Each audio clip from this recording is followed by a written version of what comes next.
देखिए कूलम के नियम क्या है। कूलम के नियम, अब कूलम का नियम क्या है, कूलम के नियम किसे कहते हैं, क्या है, दर्शाए बताए, सब एक ही होता है। तो इसका परिभाषा देख लीजिए। सर्वप्रथम फ्रांसीसी वैज्ञानिक सी ए कूलम, फिर देखिएगा क्या कहता है।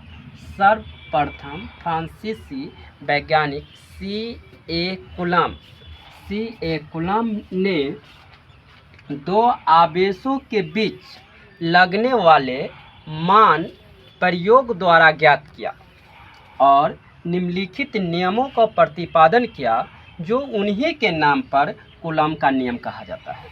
फिर से समझ लीजिए। कहता है सर्वप्रथम फ्रांसीसी वैज्ञानिक सी ए कूलम ने दो आवेशों के बीच लगने वाले बल प्रयोग द्वारा ज्ञात किया और निम्नलिखित नियमों का प्रतिपादन किया जो उन्हीं के नाम पर कूलम का नियम रखा गया। जैसे एग्जाम्पल में ही समझ लीजिए, हम एग्जाम्पल के जरिए समझा रहे हैं। कूलम ने, समझे, दो आवेश के बीच लगने वाले, ठीक है, लगने वाले मान को निकाले और जो मान को निकाले ना तो उस मान को उन्हीं के नाम पर रख दिया गया। उसे क्या कहते हैं, कूलम का नियम।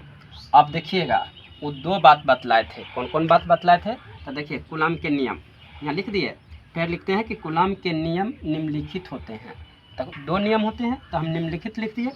आप देखेंगे दो आवेशों के बीच की दूरी यदि स्थिर हो, फिर से समझिए, दो आवेशों के बीच की दूरी यदि स्थिर हो तो उनके बीच के आकर्षण या प्रतिकर्षण का बल आवेशों के परिमाणों के गुणनफल के समानुपात होता है।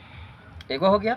दूसरा का कहता है दो आवेशों के परिमाण यदि स्थिर हो तो उनके बीच आकर्षण या प्रतिकर्षण का बल उनकी बीच की दूरी के वर्ग के व्युत्क्रमानुपाती होता है।